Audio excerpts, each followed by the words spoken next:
So, ladies and gentlemen, friends, freedom fighters, it's a great honor and pleasure for me to welcome you all to the 10th anniversary of the Strasbourg Freedom Drive and this Strasbourg Freedom Drive conference. Freedom Drive, det handler jo om at funksjonshemmede fra hele Europa kommer ned her til Strasbourg denne ene uka. Vi samles, deler erfaringer, gir hverandre inspirasjon. Fra Norge vi jo en gruppe på ca. 15 stykker, hovedsakelig nå fra Uloba, som jo Norges samvirke for personlig assistanse. Og vi først og fremst her for å være synlige. Vi går i en marsj opp til parlamentet, hvor vi kommer til å levere våre krav og ha møte med medlemmer fra parlamentet, slik at de igjen kan presse på i forhold til sine land og nasjoner, slik at vi får jobbet for likestilling. My demands are that, they support us and the ENIL resolution that we put forward to try and counteract the impact the austerity measures are having on our disabled colleagues and friends throughout Europe. First, to make sure they support that resolution and sign it to get it right up at the top of priority in the agenda in the Parliament. Secondly, to support our fight for the convention and making sure that is implemented in all our countries. And last but not least, the big fight that we have and all the work that's gone on for the last 20 years and more to try and deinstitutionalize EU from having institutions where they imprison and incarcerate disabled people all over the Europe. That cannot go on and that must stop. We should also, as our responsibility, be a part of disclosing and documenting discrimination.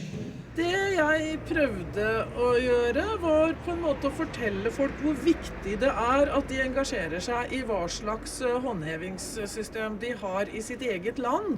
At de ikke nødt til å gå til retten hvis de blir diskriminert. Dessverre så det sånn nemlig i de aller fleste europeiske land at folk faktisk må gå til retten hvis de i det hele tatt skal få utført noe. Så jeg prøvde på en måte å få folk til å skjønne at det utrolig viktig å engasjere seg i hva slags håndhevingssystem de har i landet sitt, sånn at de kan gå til det, at det ikke koster noen ting, og at det et håndhevingssystem som kan avgjøre saker som juridisk bindende, da, så de slipper å gå til retten.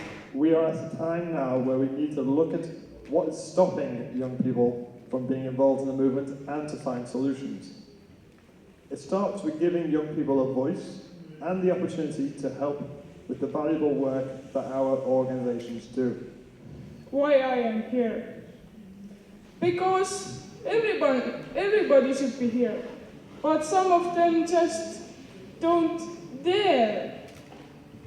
I also used to think that I am too poorly educated, less experienced or whatever for doing advocacy work, until one day, few years ago, when I could no longer get out of my bed. This was because I could not control any muscles under my neck. The city did not want to give me personal assistance service and we lived on second floor. Before I got up from my bed every morning and went where I wanted, I even did not think about it. But then I had my local social worker explaining to me that it was not possible anymore. They told me I can't not leave from my house because I am disabled now. They were thinking that it is normal that disabled people are locked into their apartments. It's one of our goals, the Youth Network, to involve more youngsters in ENIL work and to be active. But unfortunately, at these times, it's hard to find them. So, if someone hears me, so just join, please, in ENIL youth team.